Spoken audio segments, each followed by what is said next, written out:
Right, yeah, should be streaming on Facebook and on YouTube and Axiom Curb.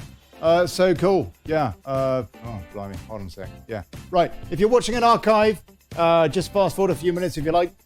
Show coming up in about 8 minutes' time. Caroline Stevens tonight, talking about her new project, working to promote independent MPs as opposed to party politics, which she says is failing. So we're going to have a chat with her. Okay, let's have a good show. All right, cheers. Daily Chaos coming up. Oh, blimey. I'll tell you, this music's awful, but it's the best we got.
Hey, Caroline, can you hear me? Oh.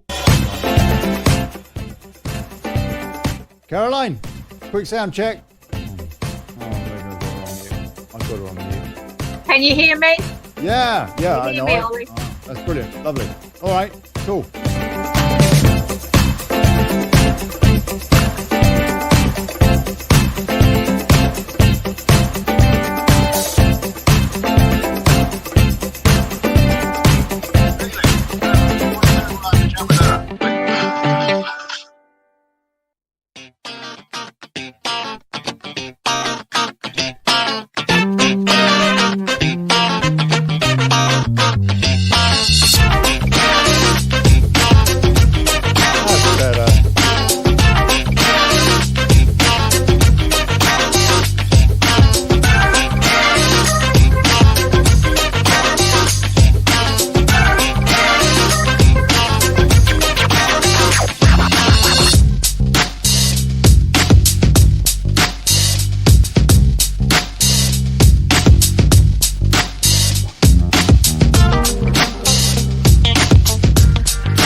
Okay.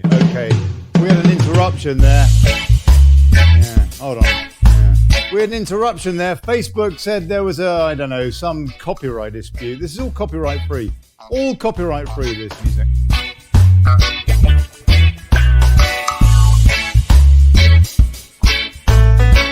And it sounds like it.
7, 6, 5, 4, 3, 2, 1. You'll never have the sacred stone. 2 minutes, Oh, folks. this you 2 minutes, crazy folks. mother.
Right, come on.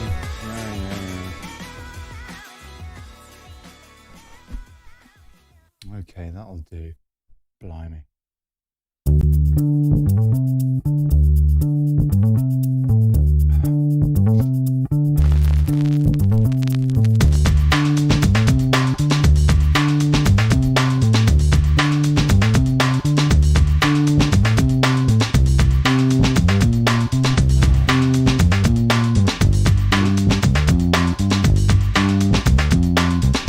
Evening, folks. Welcome to the Daily Chaos. The show ain't daily, but the chaos is. I'm Olly Connelly. Thanks for turning up.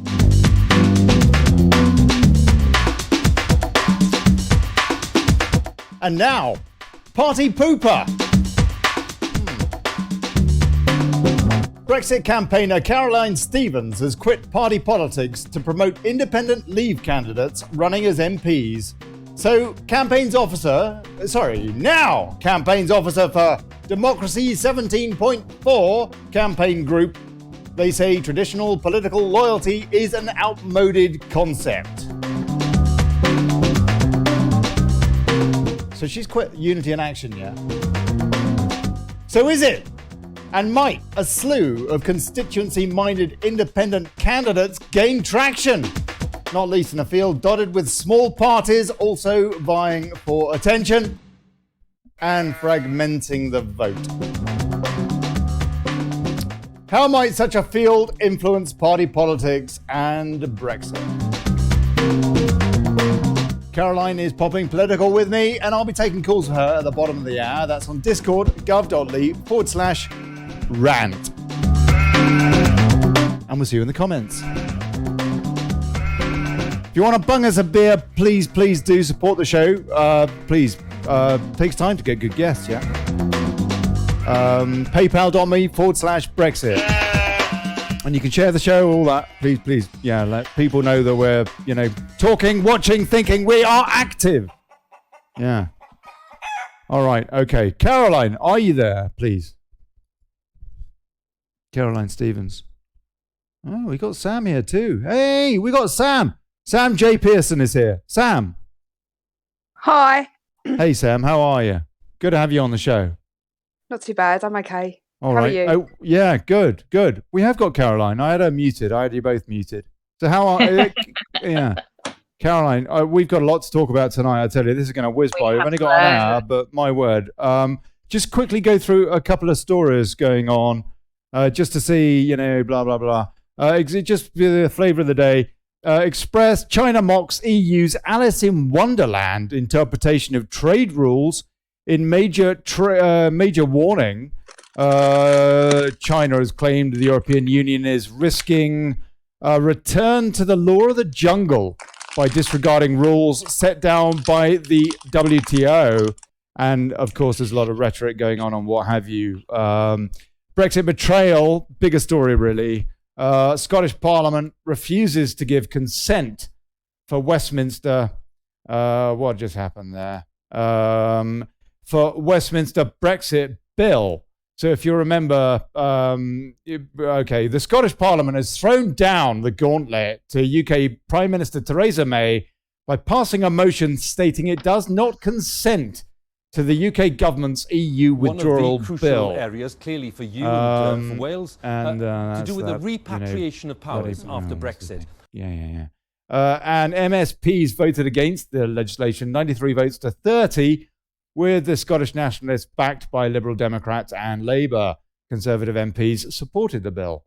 The decision is sure to increase constitutional uncertainty over how the exit from the European Union will proceed, and indeed the balance of power between Scotland and Westminster. Of course, we don't have a government. We don't have a parliament for England, do we, Caroline? This is actually all very sticky again, isn't it? Suddenly, Scotland, no?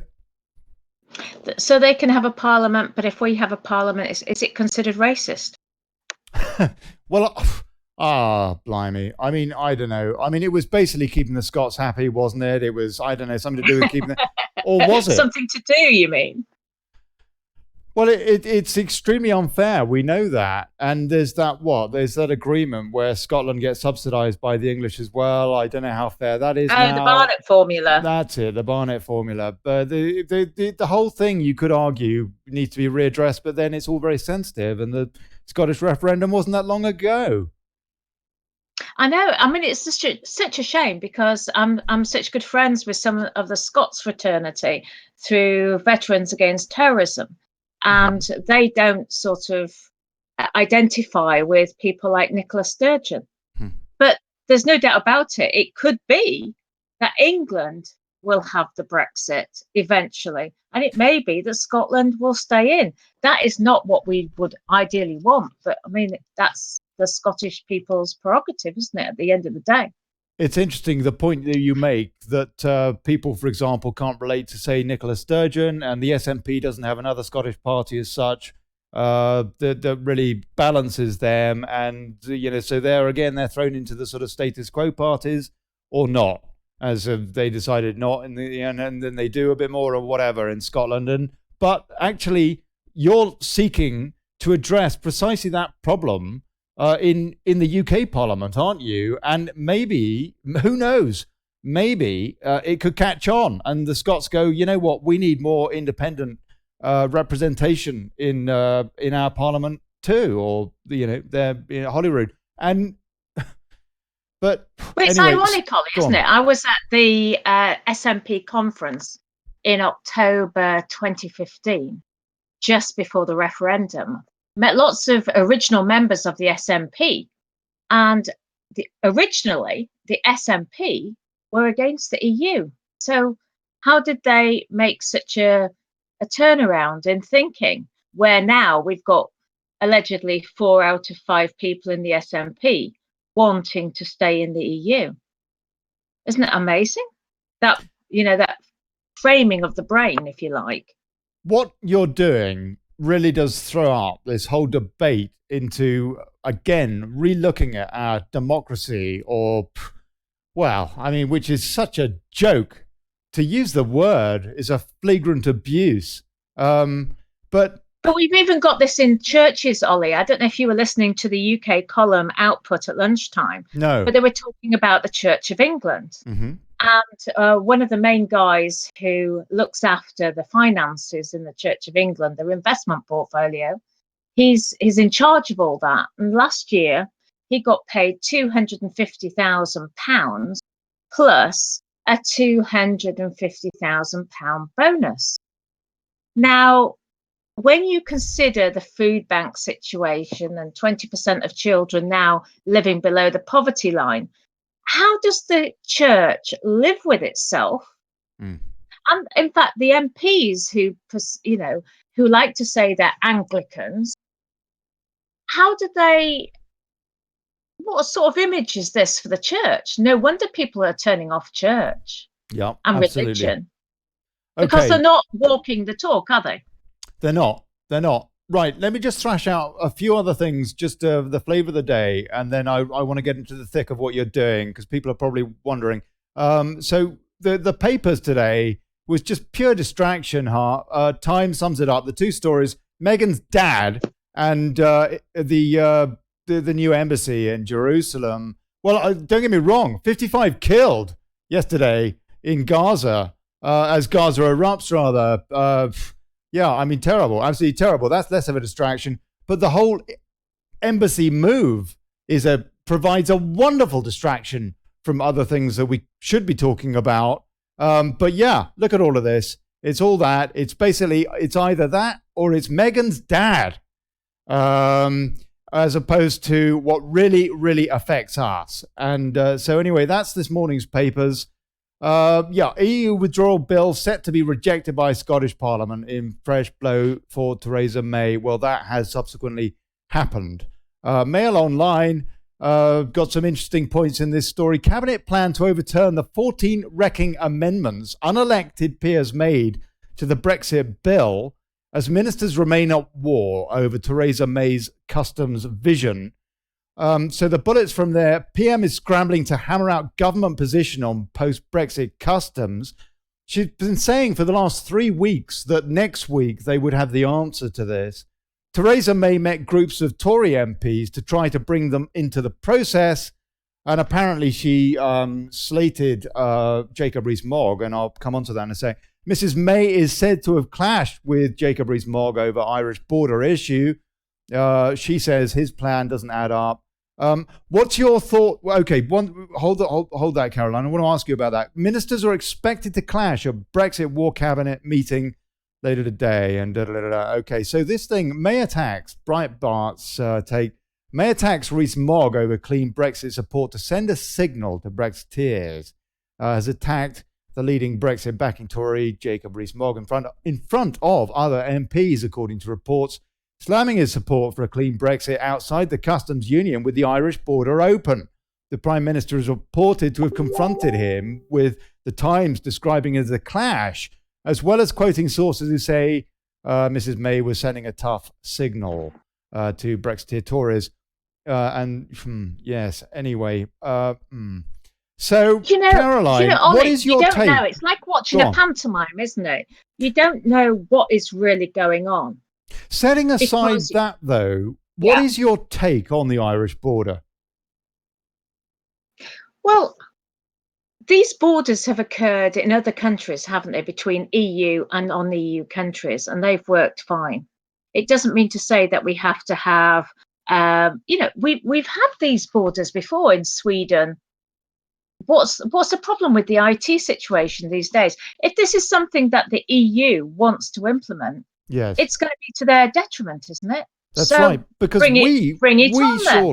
our position surely could just be very simply, we are not going to make any changes to that border, because what we've got there, we think it's okay. What you do, EU, is up to you. And down the road, if there are problems with that border, I would have thought we could revisit that problem as a sovereign nation. No? Is any of that unreasonable? Exactly. This is again smoke, screen, and mirrors, isn't it? I mean, yes. The crux of this is that everything is being kicked into the long grass. We've now got another potential 6-month extension on the transition period, which is what we suspected, which is going to run nicely into the next general election. And of course, we know from our moles in Whitehall that they're not actually preparing for Brexit at all. Tell us about that. Tell us what you've heard about this 6-month extension on the transition deal, which is a 2-year extension, isn't it, on the Article 50 Yeah, transition. it was on the Fishing for Leave Facebook page a couple of days ago that they're just up in arms about another 6-month extension. I mean, you've got to imagine if you're a fisherman and you're sort of thinking, well, shall I go to sea next year? Is it worth my while employing these people, getting my boat ready, and all the red tape that goes along with it? And of course, the government is selling all these quotas to other countries. You see, you have to prepare. I mean, there's no doubt about it. You can't just sort of miraculously produce a warehouse overnight. But the government, and I've mentioned this to you once before, I think, Ollie, on the show just around Christmas time. The government is complicit with staying in the EU because they had 3 people speak to Neil Parish at the Fisheries Committee on the 13th of December. And one of those people actually works for the Ports Authority. Who's Neil Parish? Sorry. Neil Parish is one of the MPs in Devon. He's a Conservative MP for Devon, and he's been given the job of running the Fishing Committee. And he's got a farming background. So I'm not quite sure where the fishing and the farming comes in, but it's relatively similar, I guess. But he's been given that job. So there were 3 people giving presentations. There was a guy from Grimsby who had his own fishing business, and he obviously was for leave, and he was explaining the difficulties in producing warehouses and transportation of fish. But then there was another guy who was talking from the National Ports Authority, and he just kept going on about we shouldn't be leaving and we need to remain. So I looked him up on LinkedIn, and he basically used to work up until September 2016 for a Labour MP in Newcastle. So let's be honest, Ollie, you've got to be a Sherlock Holmes at this, because it really does help. These are the sort of qualifications you need to work out whether the government's lying or not. So why would the government take advice from a guy who was a parliamentary researcher for a Labour MP up until 2016, which is several months after the referendum, by which time I guess the Remainers were thinking, right, we must regroup. We must work out what to do next. So they managed to miraculously put somebody in a top job at the Ports Authority to give advice to the MPs. Isn't that a bit bizarre? I mean, why are the Brexiteers not jumping up and down and saying, this is just terrible. Our government cannot be trusted. Isn't that what we're talking about? The trust has totally broken down. They're not going to give us Brexit. They've behind the backs of everybody, they've put the TTIP agreement onto the books in September 2016. Well, if we were leaving, basically bearing in mind, I raised this matter with Jacob Rees-Mogg in front of 300 people at the Tory Fringe meeting in October 2016. I said to Jacob, what is happening? What is your government about? Why are you accepting this TTIP arrangement onto the books? Well, of course, when you present the facts to the MPs, this is the truth. They cannot respond. How can they wriggle out of it? You still there, Ollie? Caroline, yes, thank you. We really are now, are we not, at the very, very crux. This is the point when people will realise we're getting brino. We're coming up to that point very, very fast now, are we not? Exactly, we are. Yes. And that's what the Brexiteers must start thinking about. We're not getting Brexit. It is a myth. It's a mirage. It's smokescreen and mirrors, whilst we give away our military and we have central procurement and we have all these extensions until it's going to be too late. Can it be too late? Well, we've got to make sure that it's not too late. But, it's great that the purists are saying we need to have a return to trial by jury. I made a speech at Hyde Park Corner 3 weeks ago about this. And this is where we need to get justice from the government. I met Dominic Grieve, MP, about 3 or 4 weeks ago now. I was in his constituency office. I don't live there. I was delighted to be. Beaconsfield? Sorry? Beaconsfield? Yeah, Beaconsfield. I went to Disraeli House, a beautiful place is Beaconsfield. Yeah. Very wealthy area.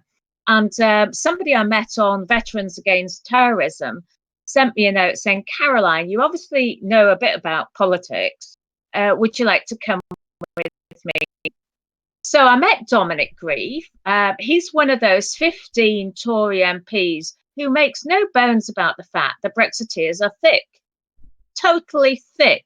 We did not know what we were doing, and they will do. He's part of the group that is determined to thwart our wishes. But there again, you could say the whole Conservative Party unwittingly is doing exactly the same thing, as is Labour, as is the Lib Dems. They're all in it together, and that's right. what we now need to get over to the people. If nobody's prepared to stand up and be counted. But listening to Dominic Grieve, we were talking about the voting system, because I don't know, Ollie, if you've ever been involved in the counts. No. But when I was at the referendum count, I went to the postal voting opening up. You know, they open the envelopes every morning. Mm-hmm. You don't see how people have voted. So they could have voted for, they could have all voted for Leave. I would never have known. But all I was a counting agent just to ensure the envelopes were opened, and then they're opened up face down. So I never saw how people had voted. Right. So we were so my friend was saying to Dominic Grieve, well, how come Sadiq Khan managed to get that number of votes? Can we have a recount? Mm-hmm. And I thought, wow. And then Dominic was saying, well, he couldn't explain how long these voting papers were kept. And he was there was just a lull in the conversation. So I thought, well, now's my chance. Because I hadn't prepared for the event. I was just there as an independent adjudicator, if you like.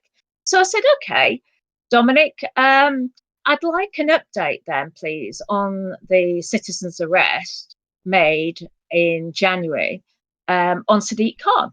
Mm-hmm. He said, well, excuse me, what are you talking about?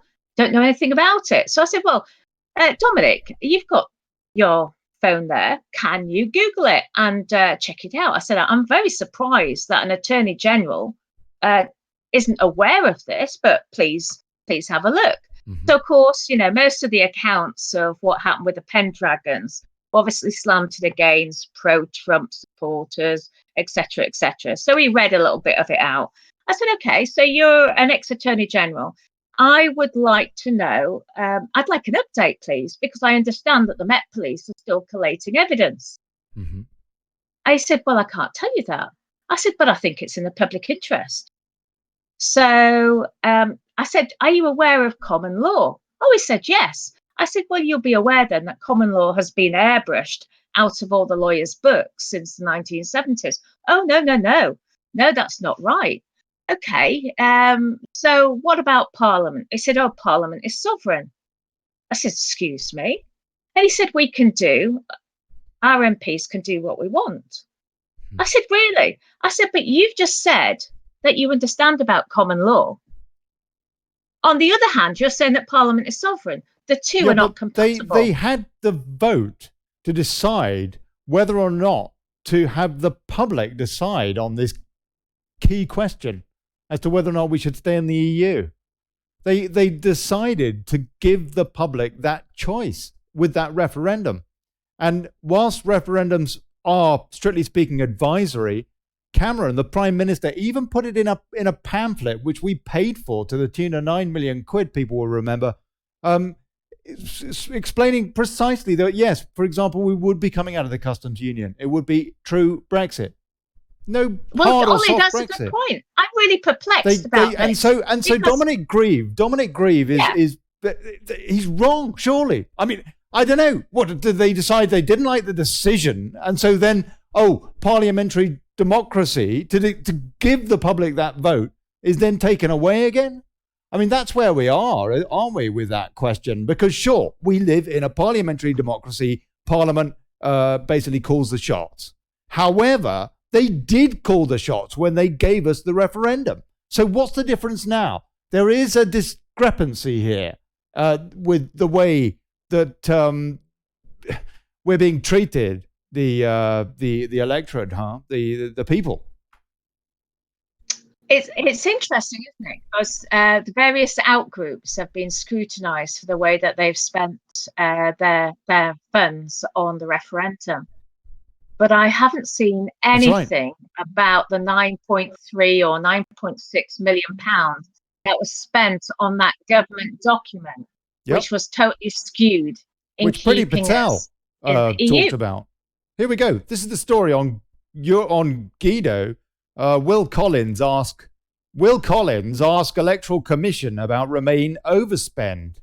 And Priti Patel did say that Remain has blatantly flouted spending rules. The Electoral Commission is up in front of the Culture Select Committee. That was this morning, so I don't know what's happened there. Guido is sure the Remainer-packed committee, which has been the most one-sided, non-reality based, grandstanding committee by a mile under the tenure of ultra Remainer chairman Damian Collins, will ask about the Remain campaign's overspend. Sarcasm, I think. A good place to start. Sorry, they'll just ask. Yeah. Priti Patel's letter, basically, to the Electoral Commission outlined clear evidence of Remain spending breaches, which for some strange reason the Commission declined to investigate. And there's actually evidence here. I'll put the link in the comments on both Facebook and YouTube. Well, look, okay, Caroline, let's get on to what you're doing. Why did you leave Unity in Action? Well, basically, I know that Winston is focused on the mayoralship. Yep. And my heart is wanting to get Brexit from the rest of the country. You know, that's where my heart is from. Vote Leave EU days. I made that promise to people that the people would take back control. We would take back control. Mm-hmm. And I don't see any of that. And I think we've all been frustrated for almost 2 years now. And we can talk about, you know, we can go on marches, talk about Islam, we can talk about terrorism, we can talk about a variety of things. But until we expose the fact that 17.4 million people voted for a sham, we won't get anywhere. Mm-hmm. You know, so we need to educate people. You couldn't. Sure. You were Brexit spokesperson with Unity in Action, and that role you felt was effectively redundant in the proceedings, or what? Well, the thing is, we were being offered lots of sponsorship money, but they always wanted open door immigration.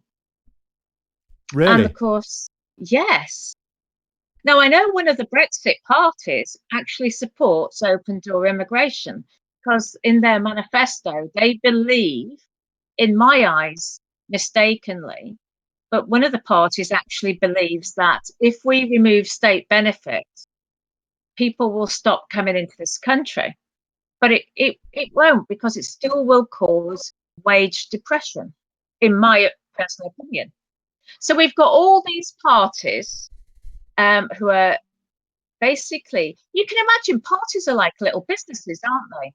And we all have our like supporters.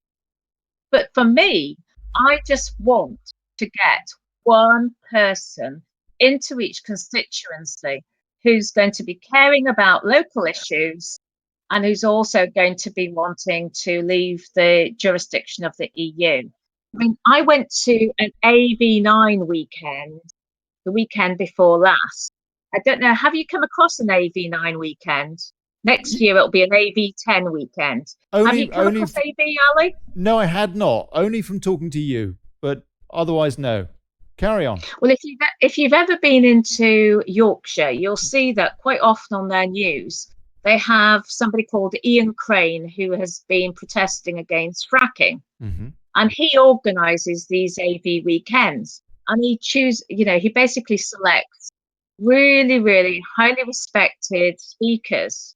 I mean, I met John Wedger, the Met Police whistleblower. The whistleblower who told, oh, blimey, hold on. I'm not going to take that right now. John Wedger, the cop that was talking about the paedophilia and God knows what. Yes, in the establishment, and of course how things, how the establishment turn on you and try to make life so difficult for you. Yes, that's right. I was going to ask you, because he is quiet, but so what did he say to you about that? Has he been lent on? No, he still tells the truth. I mean, Brian Garish interviewed him only a few weeks ago. Did he? He's just a brilliant guy. He's an must try and get him on. I must try and get that guy on. Well, I can always email him for you. Oh, Caroline, please do. I tell you, I'd love to talk to that guy. He's got a fascinating story. My God. Oh God. What was the name of the girl who her post went absolutely viral? Cassie, I think Cassie Crowthorne or Crowhurst. Her post basically talking about John's allegations, which just went absolutely astronomical. It was incredible, the awareness that was created, and people are very, very fascinated in what's going on. So, okay, Caroline, fine, but okay, right. I'm trying to grapple more specifically, though, with this thing about party politics, because we seem to be the electorate. It reminds me of there's a sinking ship, which is this sort of political system stroke society even, which is sinking beneath us, and we're getting sucked down with it. And how do we change the political process to try and fight against that? And even if we could, how the hell do we get the bloody media on side to report on it? So there's two big questions there. Two big questions there, please. Okay. Well, there's obviously, we've talked about it, Ollie, on the show many a time. In my constituency, I've pulled up the democracy17.4.org website, by the way. Please carry on. I'll put a link to this in the comments. So basically, like last year at the general election, in my constituency, there were 3 candidates. There were the Tories, Labour, and the Lib Dems. Now, all those 3 people at the 2015 election had been pro-EU. What does somebody like myself do in that situation? What should I have done? I keep seeing on the internet, on Facebook, people saying, oh, spoil your ballot paper. What difference does that actually make? Well, it doesn't, because they do count them at the end of the count, don't they? Pointed out on the show the other day, but they don't account for spoiled ballots. There's people you would think would be given the option that they could somehow protest the system because they don't trust any of the parties on the ballot paper, but we're not given that choice. No. So then we've got the purists who say, well, we go back to the 1215 Magna Carta. We should never have had our powers and our country given away to Brussels. The Queen is, as responsible as anybody for having her hands covered in blood, if you like. Mm-hmm. And, that is a big thing for people to admit, because Coronation Oath, though, Coronation Oath, you see what's going on with Europe, do the maths. So you see, you've got lots of hurdles to get this information out. You've got people who don't believe that the Queen can be implicated in any shape or form. Sure. You've got people who think that certain MPs are good people, but they're all being sucked into a corrupt system. I mean, the whip system itself is corrupt in itself. Yes, it is. Most people will have something that they would rather people didn't know about. Yeah. And the whips hang on to that information. And as we have seen with various MPs in the past few months, when they stand out of line, or raise their head above the parapet, or when it's their time to go, then that information is released. Okay. So that's always hanging over people, isn't it? Taking calls on Discord for Caroline now. We got 1 or 2 folks who've popped in. But before I go to them, what Caroline said is so pertinent to this whole debate, because of a clip I often play on this show. I'm going to play it again. Tim Fortescue, who was one of the whips, alongside another whip, Ken Clarke, in the House of Commons under the Heath government, that took us into the EEC. And this is what Tim Fortescue said about the way the Heath whips use paedophilia, use child rape to get MPs to vote with the government. Yeah, this is the government that took us into the EEC. Anyone with any sense, any sense, any sense, any sense, oh, any sense, bloody any hell. sense, any It sense, does any this sense, sometimes. any Hold sense, on. any sense, any sense, any sense. Try again. Anyone with any sense who was in trouble would come to the whips and tell them the truth. They'd say, no, I'm in a jam. Can you help? It might be debt. It might be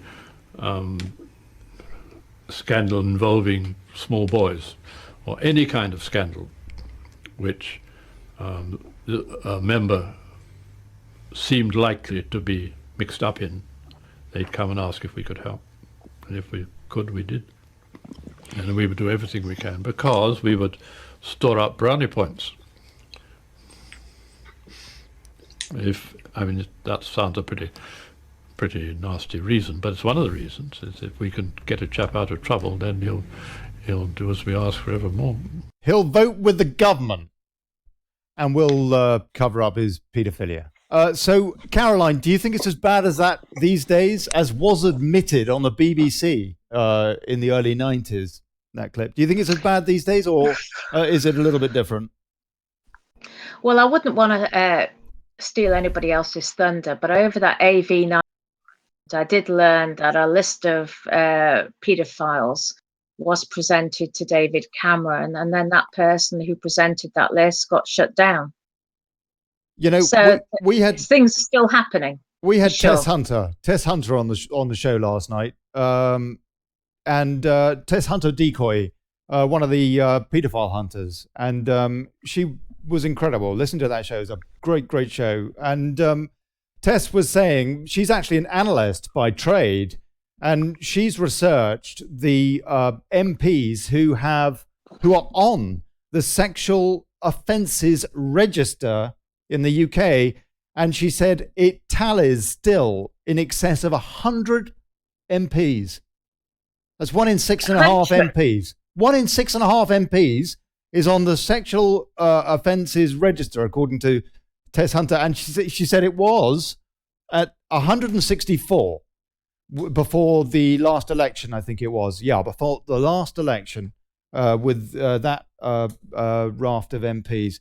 Take a few comments, and then I'm going to throw open to the folks on Discord, bless them, who are being very patient and are being more patient these days when guests are on, with a little bit of a change of format, folks, to try and, get the most out of the guest. John Middleton's legalised civil law, statutory law, maritime law, natural law, and subjects are sovereign too, as government would not exist without the subject. William Davis, you can take them to highest court in the land. Don Davidson, tell Caroline that even if the people gained control, if they allowed taxation to stay as the method to fund your or her nation, then eventually the problem would arise again. A self-supporting entity. That's Don from the States. Hey States. Stav Woodcutter, you'll all be getting a lot less in the way of benefits soon, called a universal basic income, and it will be peanuts. No housing paid for, etc. Caroline, they're talking about a universal basic income, this coalition in Italy, or they were. One of the two parties, at least, was, I can't remember which, in their campaign. What I heard it was in Scandinavia, wasn't it? That's another one. That's another one. In fact, there's a few. I think they're talking about it in California as well as a stateside. Anyway, but also. I was going to ask you, though, as an aside, what do you think of the situation in Italy? This is very, very serious for the EU, no? Or do you think that we could just see another Syriza type situation? Oh, gosh, I must admit, I haven't been looking at Italy. I've just had my head pump full of 5G. Oh, right. Yeah. And that is I'm sort of thinking about the people in our British Isles, because I know I see so many people say on Facebook, oh, the EU will collapse because of this is happening in Austria or this will happen in Italy. But of course, I see it in a different perspective, in the fact that we're still paying our dues, so the EU will continue. Right. And we'll actually have no representation after February. Not that the MEPs had any say anyway, but it just means that we are still going to be paying to the EU and we're not even part of it anymore. But, I'm looking a bit further ahead of these people coming into the country. Apparently they've been given EU passports in July. They're coming in with no background checks. So we've got, when the Veterans Against Terrorism are concerned about our borders, these people are being flown in with no background checks. So I'm just so concerned about our country. Apart from, Italy, I'm going on holiday to Italy in August, and I can report back about what's happening there. But certainly at the minute, there's so much going on here with the 5G rollout and the safety security, the safety concerns, fracking, and the by-election now at Lewisham East. I mean, the by-election, we'll know, 14th, 15th of June. 14th is the voting day, and whether we can get somebody into that constituency who will represent. What's the deal with that constituency? Well, it's pretty, only about 30% will leave, but it has a huge percentage for Labour. Now, of course, Labour, with its anti-Semitism and the fact that it's betrayed the working class. You say Beckworth Heath? No, Lewisham East. Lewisham East. So it's London, though. It is London. I'm going to be going over next week to be canvassing. I've been doing some groundwork. Yeah, it's good to feel what it's like in all these different constituencies. But, you surely will have more success outside of London, you guys know, where people are feeling in London. I don't know. I mean, I don't know. It seems to me that people are politically brighter outside of London in the UK, frankly. That they, I don't know, are more patriotic or what? I don't know. But basically, that they are more the kind of folks that you could get to vote for, with this new project. Now, hold on, hold that thought. Yeah. Look, you can build that into an answer here. We've got Lynn Scott. We've got a few people who've been waiting, bless them. Lynn Scott, what would you like to say, my dear? Have you got a question for Caroline? Hi, Lynn. Yeah. Hi. Can you hear me okay, Ollie? I can. Lynn. Yeah. Brilliant. Okay. I agree with everything you say, Caroline, to be honest. We are being taken for a ride. But my concern is, and it's not just with you, it's with everybody that has an opinion on a way forward, is we are all that are awake, aware that the voting system is a complete and utter fraud. Yeah. There's no, if you're half awake, you understand that. You have to be pretty much asleep to not realise that. Yeah. So the voting booth is not going to be the way to solve this, I'm afraid, because you're never going to be allowed to win, and time is short. Well, time is short. Do you have a plan B? Do you have a plan B? Because we're going to need one. Us all sitting back thinking, oh, well, Gerard Batten's going to do this and going to do that. He's going to do nothing, because the establishment that are all being paid by the banks, perhaps, I don't know, whoever's higher up, the MPs are all threatened to keep their nice cushy jobs. They're whipped. They do as they're told, or they lose their seat. The parties even decide who stands. If you're not of that ilk, right, they don't even allow you to stand. That's right. The voting system is broken.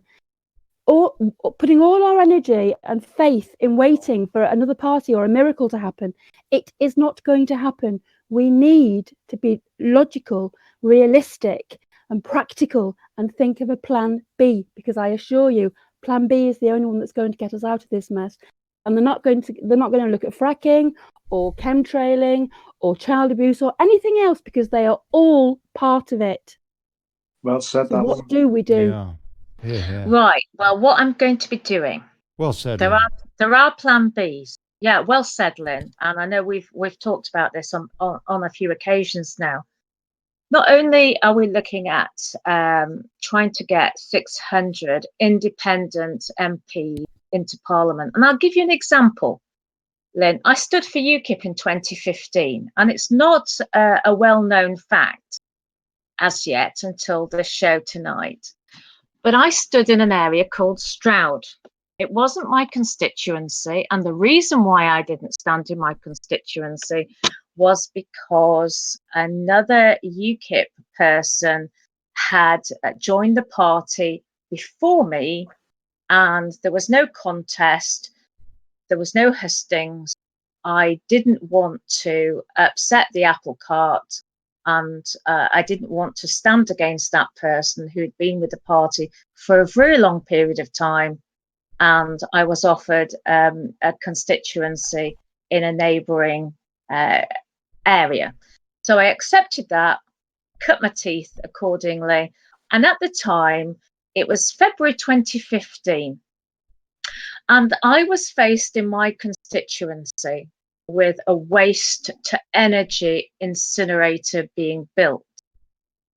Now, I had spoken to the locals because the incinerator was being built in my constituency, but the decision was being made in the whole of the county by the councillors. Does that make sense? Yep. Yep. We had no councillors, no UKIP councillors in Stroud constituency, but there were 3 UKIP councillors in a constituency which wasn't particularly affected by the waste to energy incinerator. So I'd taken, if I had been an independent MP candidate, I would have been able to take the views of the people on board and listen to them and gone with the people. So there was I on a street in Stonehouse, which was very close to where the incinerator was being built. And I had done my own personal research. I'd spoken to a physicist from Oxford University. The government had suppressed much of their reporting on these types of incinerator.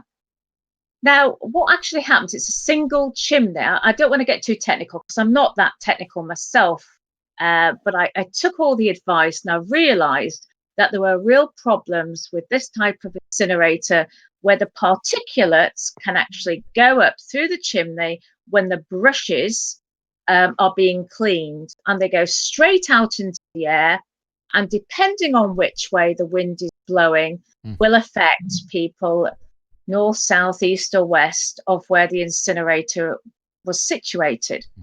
Those particulates, it is alleged, cause deformities in unborn children when they're in the mother's womb. Now, I think it takes... I thought that we were hotter on health and safety than that. But basically, this is big business, Ollie. And so I went to the council meeting and I heard the way the voting had gone. And you can, please feel free to Google it because I could not live it doesn't surprise. On my conscience, with my conscience, that people in the constituency, the people that I sought to represent, Caroline, would have so children tell me. With, do you see what I mean, Ollie? Well, so how? Yes, I hear that. We do hear. How is Democracy 17.4 going to be different? How can it be different? Right, because we're looking for the best independent candidate.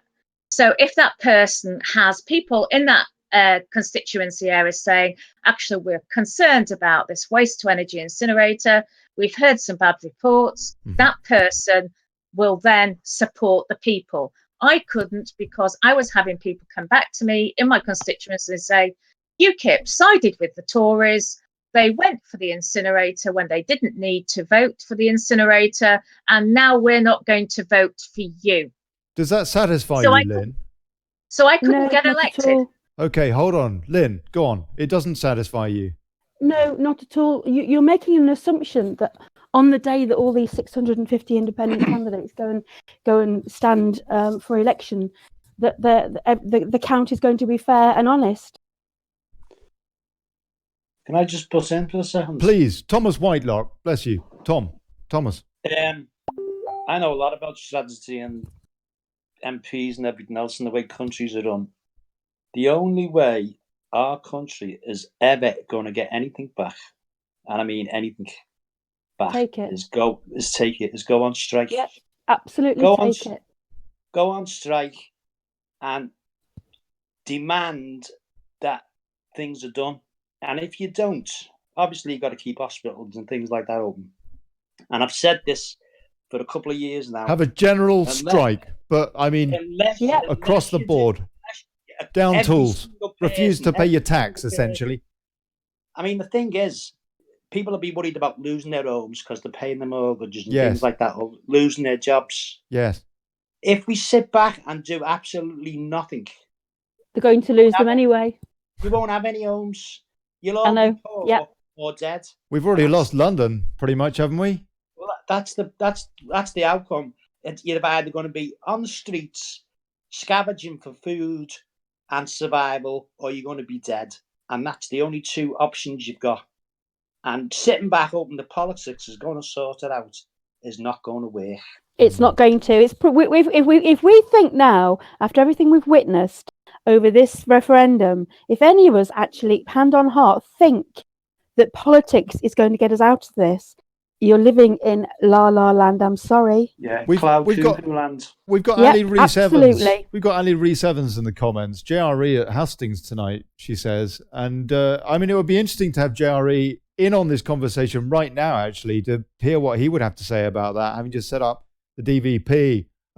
We've also got Glenn Rocky Teal here. Glenn, what's your take on this? Are you as pessimistic as these other folks, or do you think that there might be a way that we could somehow see an independent we're force? realistic, not pessimistic. Being realistic. That's true. There. I'm trying to play devil's advocate. The God's honest truth is that I agree with you. In my opinion, we need civil disobedience of some kind, or we're not going to get there. But having said that, should we not be planning? Well, you talk about a plan A and a plan B, Lynn. What's your take on this, Glenn? Glenn Rocky Teal, please. Well, I kind of agree. I do think there has to be some level of civil disobedience in regards to standing up and just saying, no more, we can't do this. You're literally, it's draining us, which it really is. It is draining each and every single one of us, whether people realise it or not. It is. Can we change it via the ballot box? No. I believe in some degree we can after the civil disobedience has happened, or if we can do it beforehand, strategically, I think it could be done. So like everyone's saying, getting the average person on the street, going and speaking to people. I do it all the time, and I know there's plenty of other people out there. Caroline's done it for years.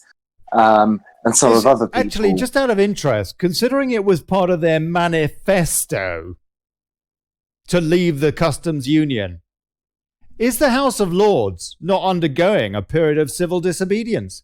I think actually you could argue technically they are. Caroline, what's your take on that? It was in the manifesto. It was in the Tory manifesto. The Lords are going against the elected government's manifesto commitments.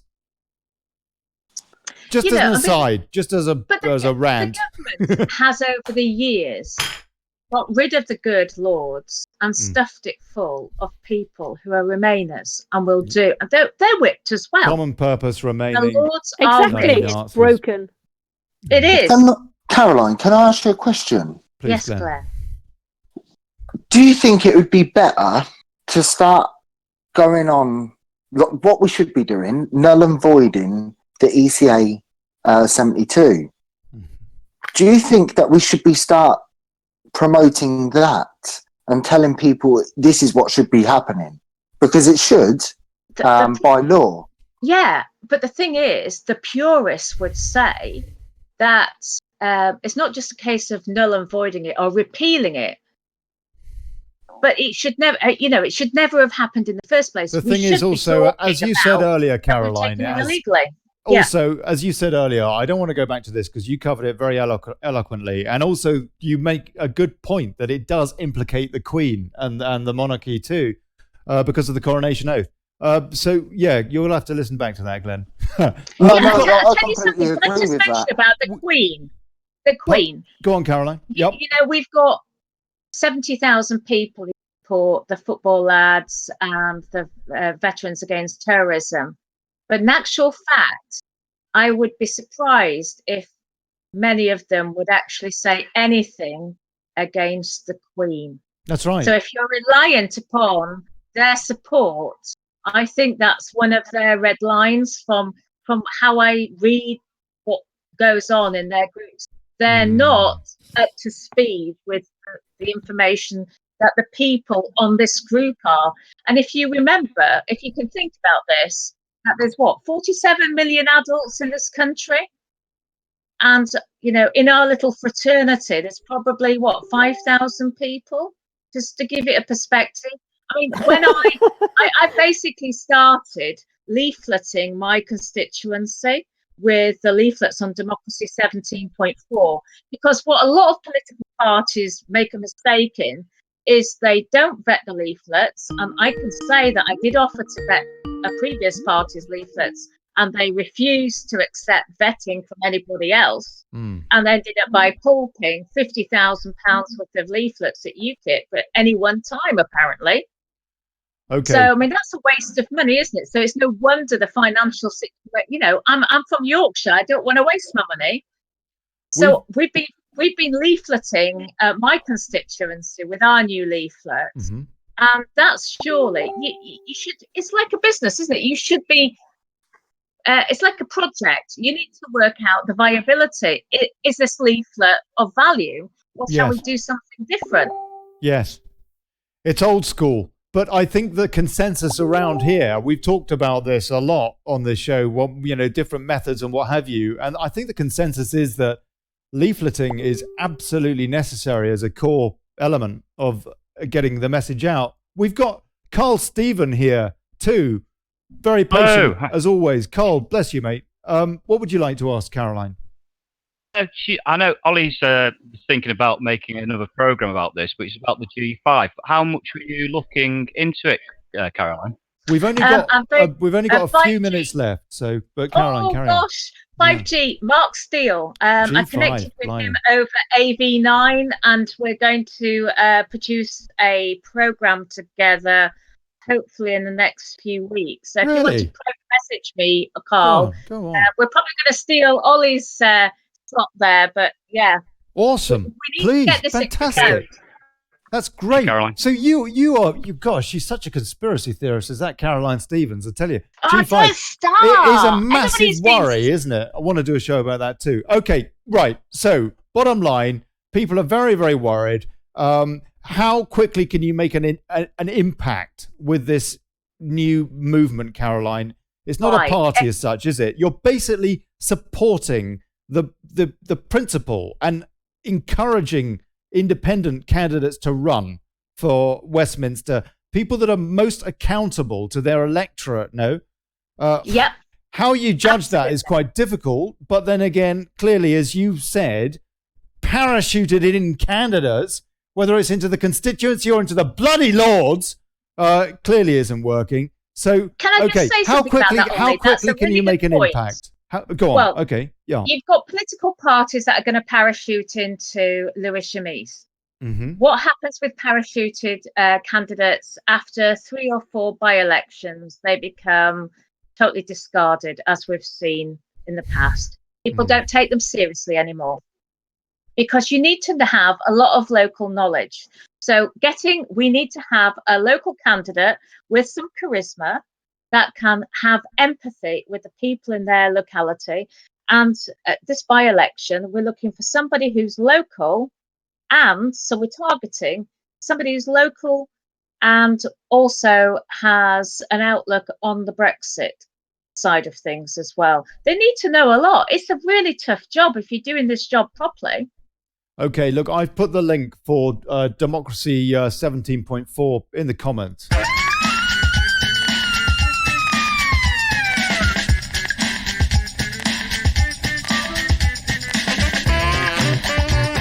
I want to say a very, very big thank you to Caroline Stevens popping in to tell us about her plans now for trying to get bloody Brexit.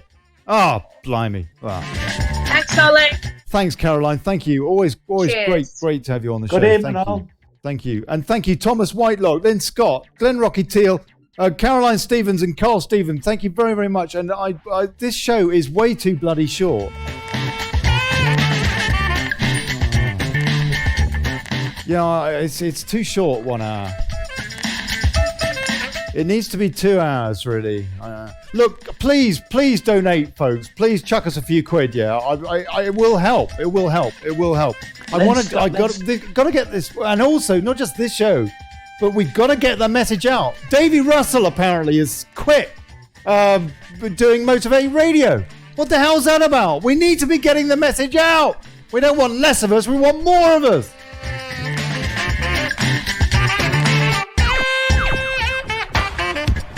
I know, yeah, I quit Motivate, yeah, but hey, don't get me wrong, I didn't want Motivate to stop. No, bloody hell no. Damn. Oh, yeah, you've been checking out Daily Chaos. I'm Olly Connelly. Thanks a lot. I'll see you tomorrow at 7 o'clock. And I'm really sorry to my folks that came in on Discord. You don't get more talk time. I'm going to do something about this. I've got to do some sort of a format change or add extra time back on off the back of the show or something. I don't know. These guys now will sit here and talk between themselves, and it's often better than what they say on the show. But I mean, you know, even so, want to use that. Anyway, look, Hive Mind is on, yeah, with old Dave Wolf. So check that out. guv.li/hive. That is live starting in about a minute. I'll see you tomorrow.